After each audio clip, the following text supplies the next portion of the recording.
Randy Bueller, still joined by Luis Scott Vargas. They had kind of a bunch of stuff going on with that first round. Got a little bonus coverage. Didn't quite see exactly the end, but it was. Let's just say Tom we had Ross an was exciting victorious. conclusion. Yes, the exciting conclusion was LSV kicking over a plate and attempting to make sure his floor was okay. You got everything cleaned up? You good to go now? Just Good enough to continue with the Super League. fair enough. I think what we're gonna do is we can pull the bracket up actually and show you guys where we're precisely we're at. So Andrew Cuneo and Brad Nelson are through to their semifinal. That's kind of big, good news for the two of them. That is only the second win each of them has gotten, and now one of them is guaranteed to get a third and start closing in on Josh Utter Layton for fifth place. We're gonna watch that semifinal first. Basically, Tom was the last one to finish, so we're going to give him a little bit of a break to collect his thoughts and get ready for his semifinal against Owen.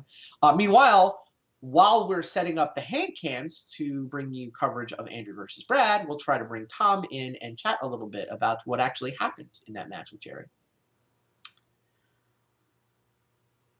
Hey, Tom. Hey, what's up, everyone? Oh, let me put this down. Hey, what's going on? You tell us. Talk to us about that match. We didn't get to see much of it. Yeah, so Jared's playing Sultai, Dragons. He's been playing it a lot lately, and I was either gonna play Esper Dragons or Band Heroic again, and from what I heard, he was beating Esper Dragons a lot, so guess I'll save that for another week. But Band Heroic seems like should be good against like a gum the ground creature deck like his, but um, Is that right? What makes Bant Heroic good in that matchup? I think I won because I just won the die roll. Actually, I won game 1 and 3, and he even won game 1 or game 2 on the play. Through a mulligan to 4, but there was a lot of decisions in that one. I don't know. I had his sideboard kind of strangely against him. Like he never, like God's willing or Johnny's presence never did anything. He never walked into him, so I ended up siding them all out for game 3. Interesting. Maybe except for one. Yeah, but I didn't know if my counter spells were good or not against them. I didn't know if like Encase and Ice were good. Even though creatures like Laguna Band Trailblazer and Seeker of the Way are bad against his archetype, I just need him because he has like Foul Tongue Invocation or maybe the other one, Self-Inflicted Wound. So it's like a 1 mana 0/4 do nothing, but it's kind of like a seal of anti-Foul Tongue Invitation, I guess. Yeah. Funny. So Yeah. game one, it looked like took forever. But then you eventually won it in the late game. What happened? How did that game play out?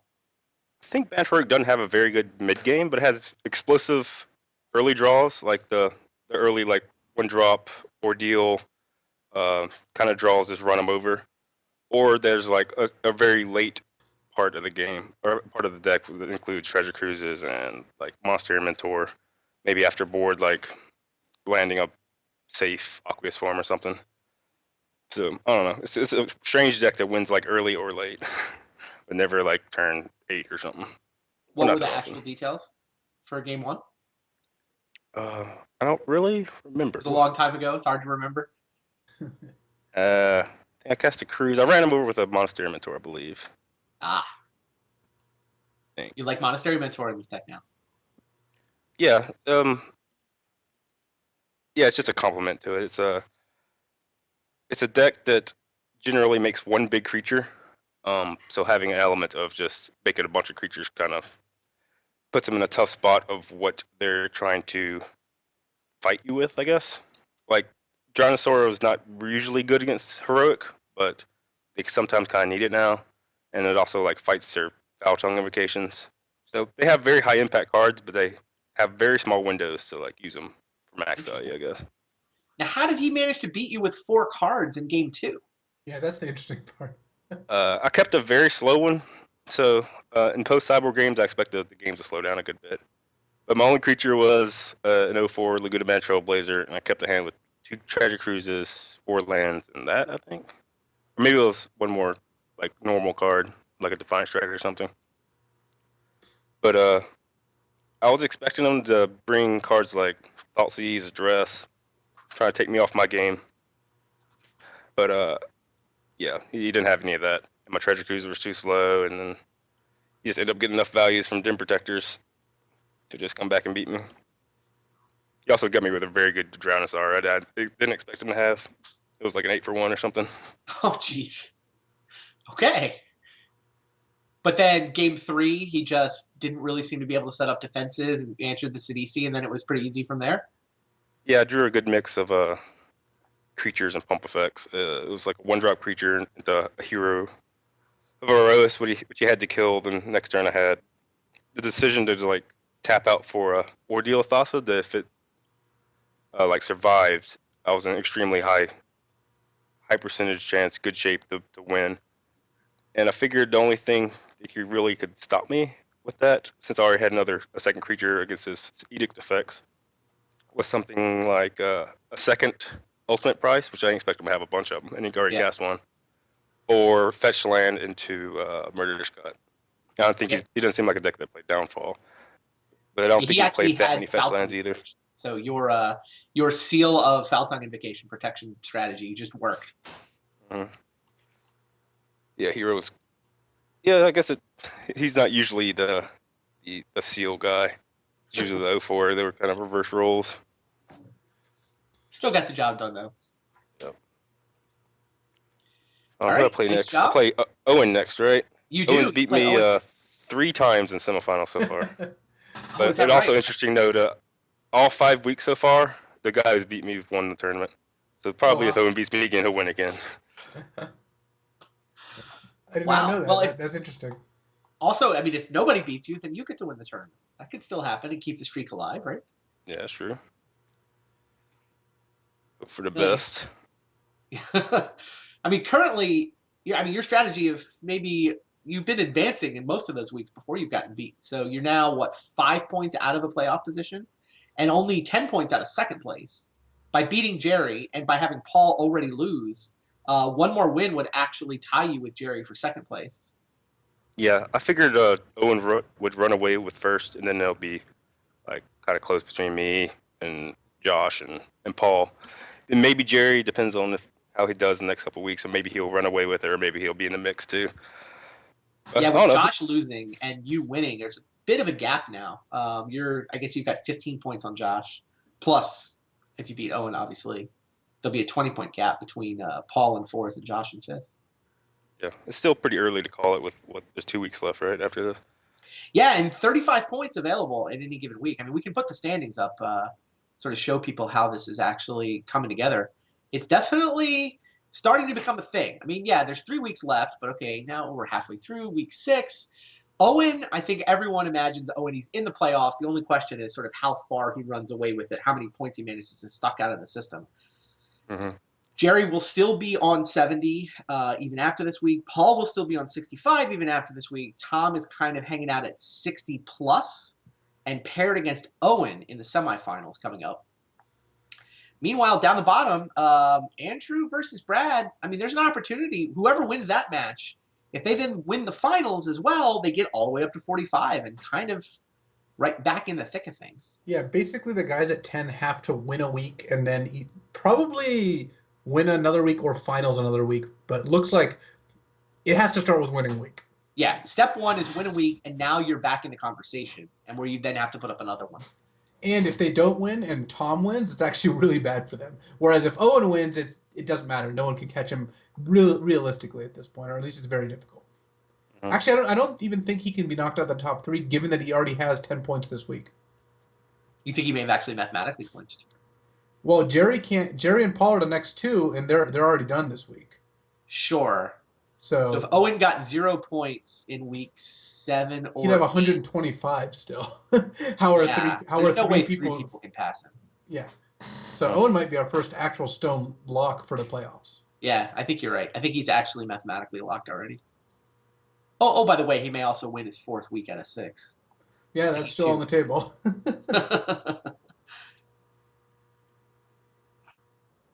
Yeah, having a couple technical difficulties with the hand cam, so we are getting the match set up between. We can put the bracket back up, kind of make sure everybody knows where we're at right now.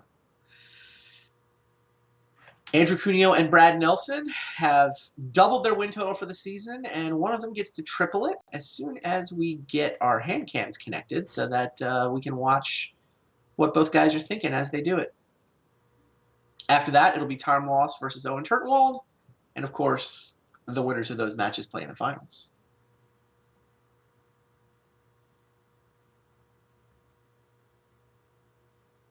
Well, thanks for hanging out with us, Tom. Yeah, it's been a pleasure. I guess I'll go watch Brad now. Root Yeah. him on. Watch Brad. Maybe you can take a glance at Owen's deck list, although it may look familiar if you looked at Owen's deck list from 2 weeks ago. Yeah, I don't even know the archetype he's playing. Oh, he's on Obzon Control. He's just running back the Yuki Ichikawa list minus the second Tassiger, just like he won with 2 weeks ago. Okay, you scared me. I thought you might mean he was on Mardu Dragons for a second there. I can't beat that deck. Funny. How is the Obzon Control matchup for Bant Heroic? Fine. It's worse than it was in the past, but it's okay. Like if they're on like slow removal, like Heroes Downfalls and stuff, it's better. Probably, I don't know. When you say Abzan Control, I have no idea what cards are in it anymore. It could be anything. There's so many playable Abzan cards. I have to look at his list. All right, well, good luck with that. We will watch that, and we'll let you go watch your buddy Brad, see if he can beat Andrew. I think we are going to go down to the match, or we may be short one hand cam. Is that where we landed? Yeah.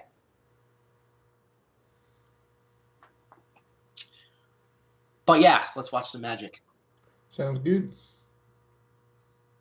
Green-Black Constellation versus Green Devotion. You got any read on how this matchup plays out, Luis? Again, it's going to depend a lot on, I think, Andrew's disruption, how many brain maggots and murderous cuts he can draw to keep Brad off of doing things which are presumably more powerful than what Andrew's got. But, Andrew does have outs to just attack for 40. We did see that last game. He's not going to have quite as much time as he had against Kibler, but he's still, Brad's not killing him on turn 5. Andrew might be able to set something up. Overall, though, I think I like the Devotion deck in this matchup, but again, Andrew's deck is enough off the beaten path that I'm not as confident about my prediction. It looks like a solid draw for Brad in the top, yeah? Yeah, it's not a bad draw. It is the kind of draw that one Brain Maggot or one Murderous Cut on Pelucranos could end up making fizzle. I mean, Deathmist Raptor is just not going to kill Cuneo before he can get his engine going. Fair enough.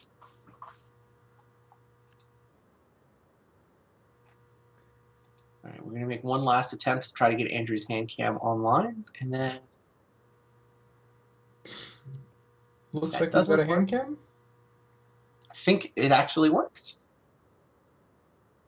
Oh, sweet. We are going to have the hand cam. Awesome. Excellent. Andrew has a hand cam too. Andrew doesn't have very many cards, though. Looks like he's got 6. But actually, this hand is fine. Yeah, okay. I saw them disappearing in the lag before they got onto the observer part of Magic Online. Threw me for a minute.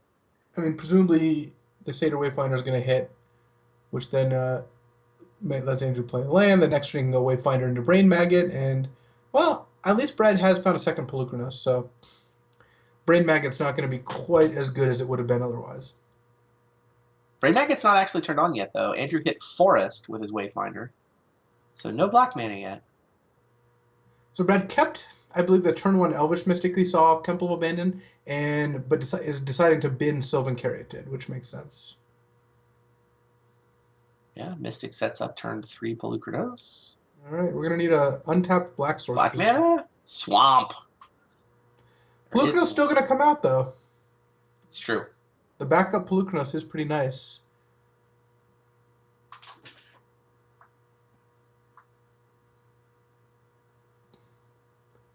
So do you still take a Pelucranos? I still think so. You could take Deathmist Raptor. I don't think you want to take Rattleclaw as much here because it's just not that high impact. I mean, if you take Deathmist Raptor, the Rattleclaw just brings it back, right? Well, it's exiled, so. Oh, right. My bad. I would take the Pelucranos there because if you draw a Murderous Cut and can kill the other one, you don't really want Brad to play a second one.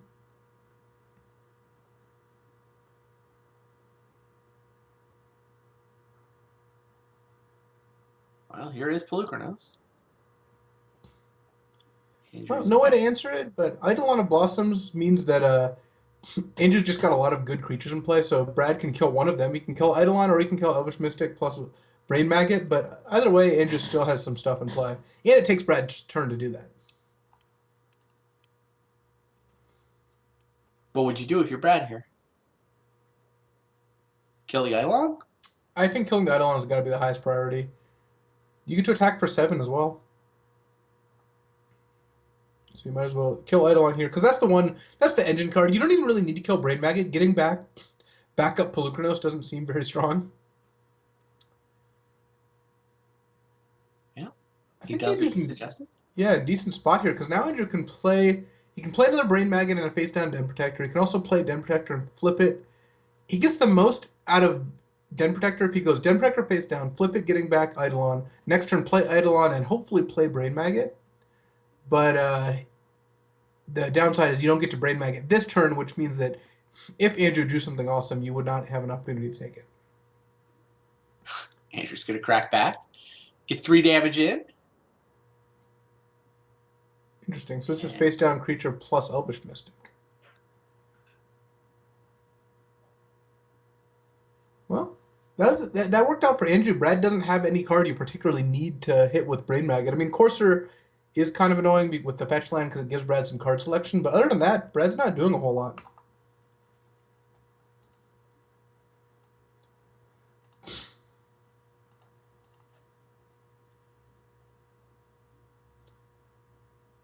Brad found Scryland with his Courser. Scries into Dragon Lord Atarka, which, yeah, I think he's going to keep that one on top. And you can't Brain Maggot that one. That one's sitting on top of the deck. So now Andrew's in a lot of trouble. All right. Can we get Brad's library moved up toward his library? Sort of.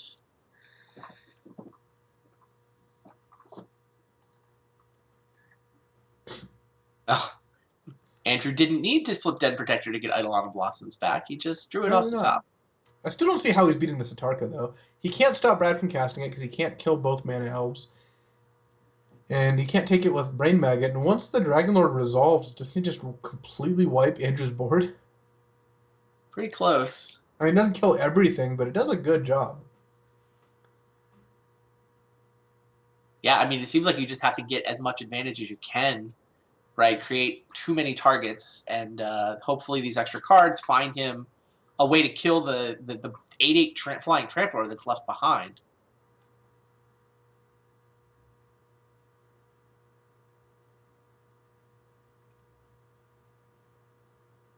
I mean, Tarka only kills most of his board.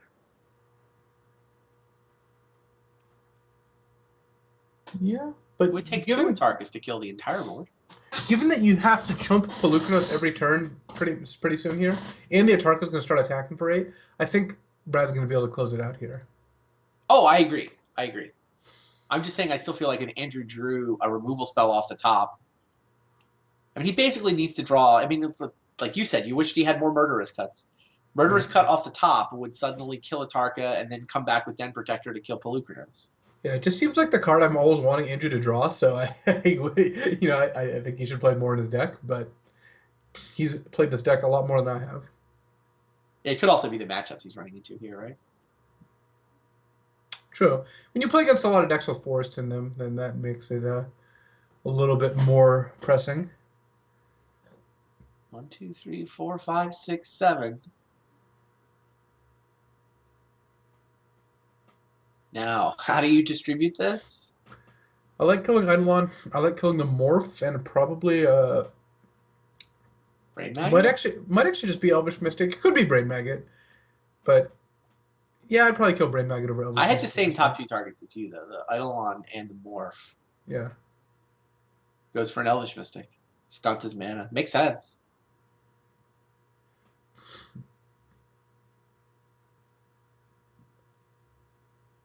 Brad even gets to play Fetch Land to shuffle away the carry added so he doesn't have to draw it next turn. Now's the time to start chump blocking Pelucranos? Looks like it is. Seems like it. If you don't, you just die to Atarka next turn. As is, you're going to have a hard time beating Atarka. But again, a Murderous Cut would do a pretty good job for Andrew here. Forest, though. Merciless Executioner not doing a whole lot right now. Huh. Den Protector can get nothing particularly exciting. No, nothing that will really get Andrew out of this situation. I'm not even sure is there even time for a top deck merciless or murderous cut now? Only having the one swamp means you can't cast it twice in a turn. Yeah, you do get to chump Pelucranos over and over again. And Brad is kind of running out of steam here. He gets to play Death Mist Raptor and, certainly attack for millions of damage. So Brad is, ahead. But I think that, Andrew's got one draw phase to draw an answer to Atarka. yeah. And if But he does, he actually has a shot to win the whole game. Yeah.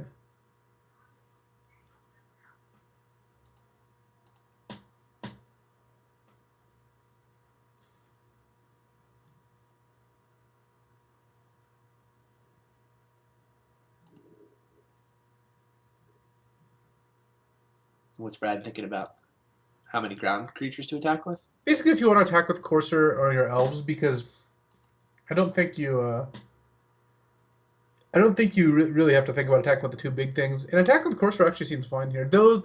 You kind of want the Courser to stay in play, and the damage isn't really going to add up. Atarka's a 2-turn shot clock, and Pelucranos has to be chumped. So I kind of like just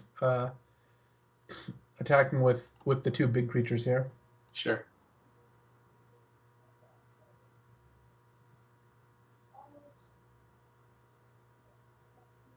Looks like Corsair might get in there. Maybe not. Oh, the pump fakes.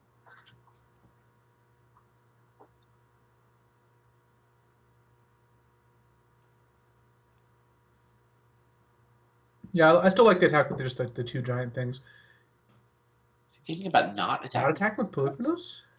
I guess Brad might be thinking, how is he going to lose this game, and maybe coming to the conclusion that Strength of the Fallen. But if Andrew has Strength of the Fallen, the Den Protector's not going to be able to be blocked very easily anyway, so it makes sense. Yeah, even the 7/7 Pelucranos might not be able to block it. Right.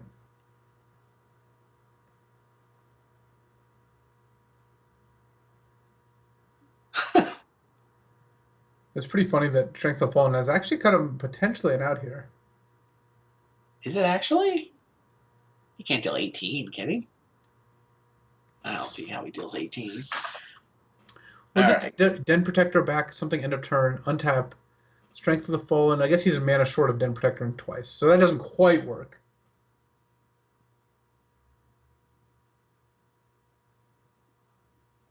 Andrew is going to use Den Protector end step. What's he going to get? Yeah, he has to, but it's still not necessarily going to... Oh, there was a Strength from the Fallen in the yard. So if he does a second Strength of the Fallen... And the Murderous Cut comes off the top! Right.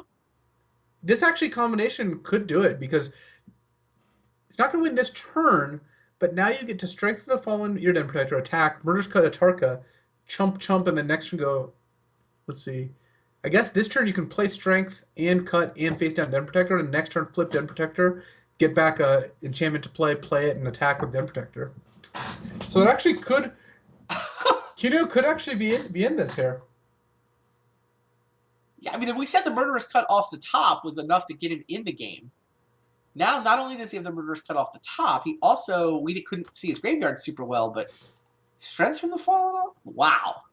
Yeah, that's pretty awesome. What a crazy turn. Yeah, that Murderous Cut top deck. Now I guess he's no longer obliged to just concoct some Strength from the Fallen win out of nowhere. Right. He gets to turn plus the...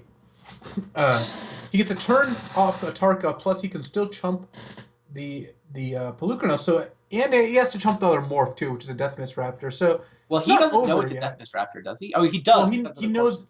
He does. He also would have known it was lethal anyway. Except for, I guess it could have been Rattleclaw. Sorry, Den Protector would have been lethal. Rattleclaw would not have been. Either way, you're probably not blocking.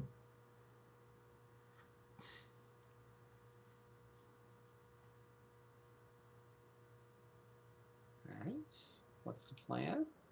Face down Den Protector. I like face down Den Protector. plus presumably strength. Yeah, it seems like it's face down Den Protector, strength, and cut.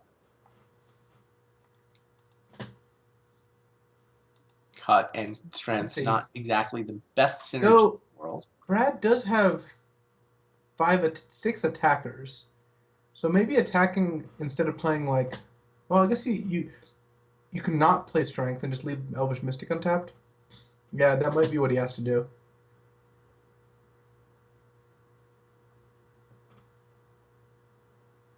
Yep, looks like that's what he's deciding.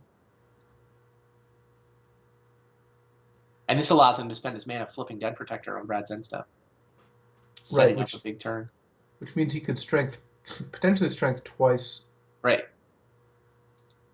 All right. Brad draws the Rattleclaw that we knew was on top of his library. Spends his mana flipping the Death Mist, so it's up to 4/4.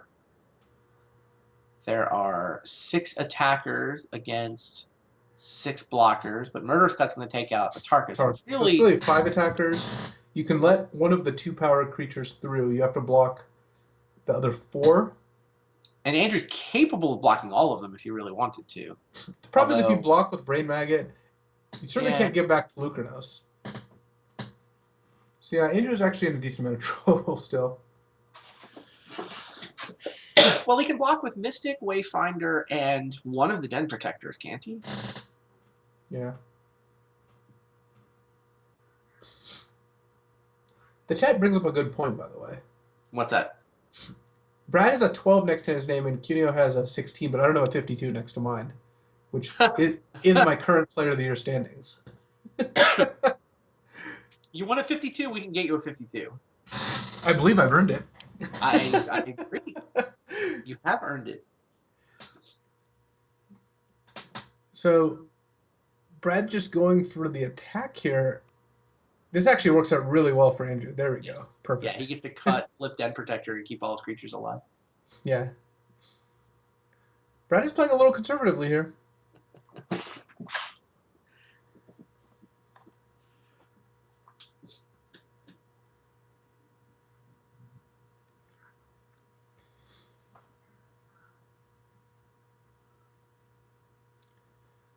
Presumably, Andrew's got plenty of things to delve away without affecting the creature count here.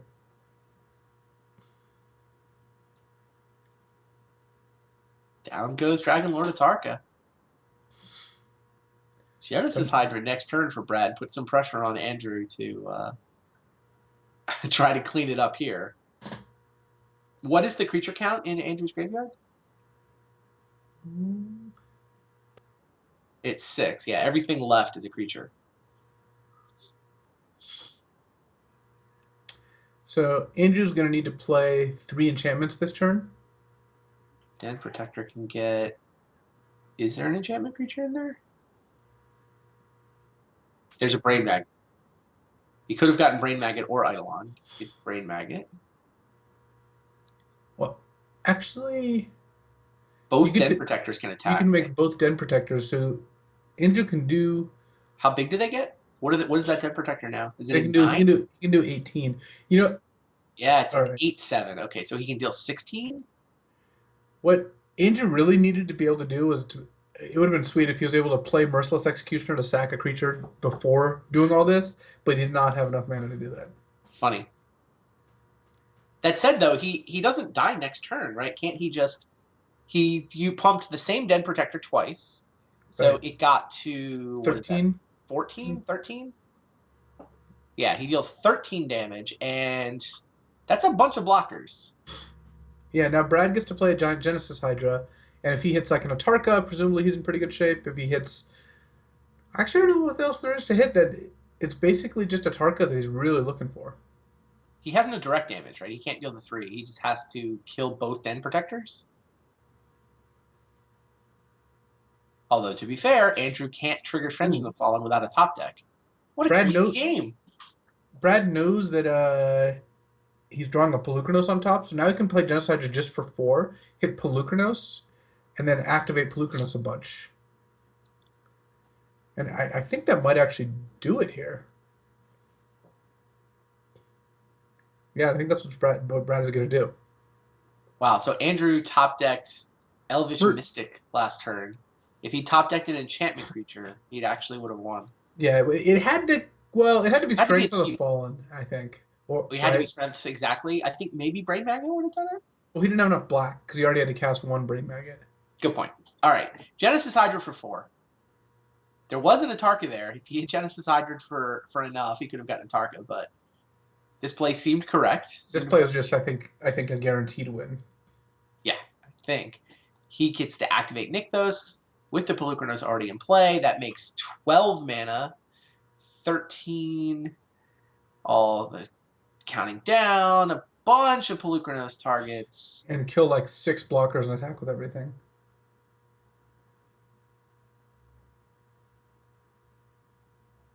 Monstrosity. Brad Nelson, ladies and gentlemen. He has more Pelucranos World Eater, ladies and gentlemen, here.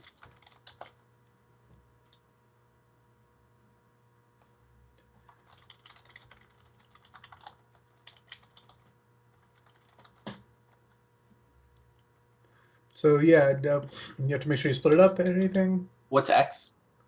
X is 6, I believe. 6? 1, 2, 3, 4, yeah. X is 6. Everything except the Den Protector. It should make this Alpha Strike lethal. Wow, it's Xaxes.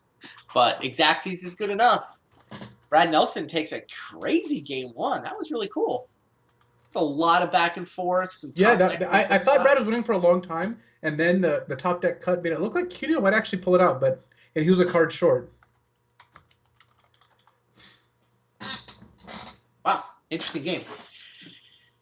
Wonder what these guys have in their sideboards for this. Looks like Brad will have his deck first.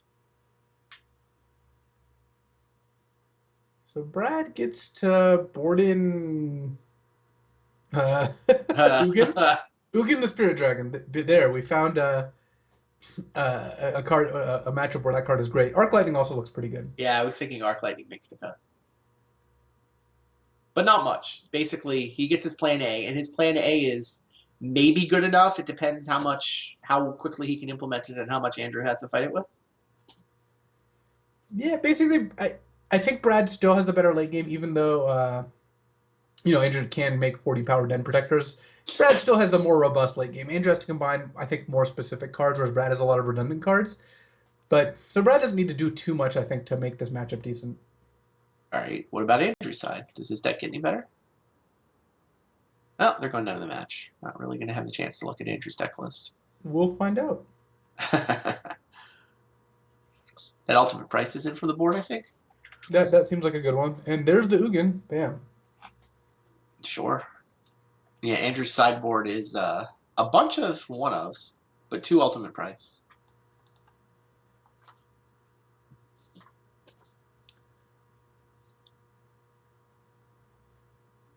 Brad's had a lot of turn 2 coursers so far. That is a good one to do.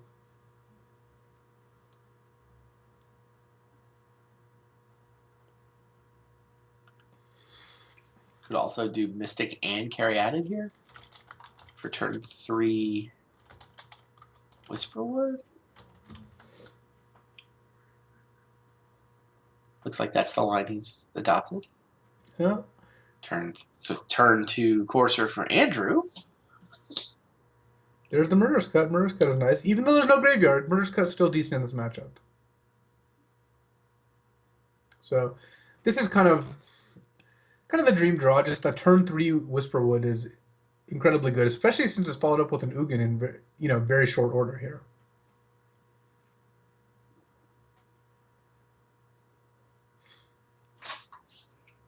So Whisperwood's going down for a full price Murderous Cut, which then leaves Brad with Courser plus Ugin, plus whatever he manifested there.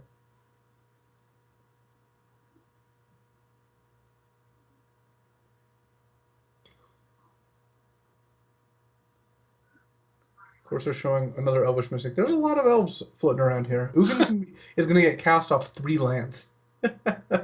None of them being a Nykthos. Wow. Oh, never mind. Was going to get cast. It's a pretty timely Brain Maggot. Yeah, pretty easy call too. Like Brad has one card left in his hand after casting ramp, ramp, ramp, and not casting it or not playing a land. Okay, now what happens? If we assume the morph is a blank, Brad's just got a bunch of mana and nothing to sink it into. Interesting. Do you block this? I don't think that you want to block with like a Courser. Blocking with a Sylvan Caryatid is pretty low cost. Looks like it was a hit. It's a lot of mana. Did he manifest a Tarka? Oh my goodness, he did! That's He awesome. manifested a Tarka. Now he doesn't get the comes into play trigger, but he does get the 8/8 trample. Wow.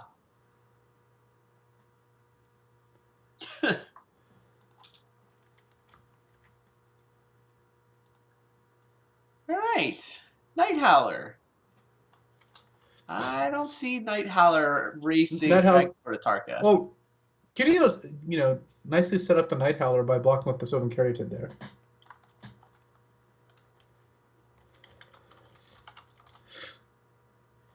So Andrew's going to draw Den Protector. He can flip Den Protector to get back Murderous Cut. But does he have enough time to actually implement that plan? Den Oh, wait. Protector, There's go a to whisper. 10. He kind of go to 2, except for all those elves, just, gets to bash. Yeah, he picks off one elf, but taking 11 there means the Tark is lethal next turn. It does not look like Andrew has time for Den Protector flip. Get back the cut. There's nothing in his No. yard. No way for As him. much as I like Murderous Cut, the fact that it costs millions this game, he drew no communes or State of Wayfinders, that does make it not the best card ever. True story. Looking like Brad Nelson is going to go to the finals. Not only escapes last place, but going to give himself a chance to win a week and get back into the thick of the playoff race.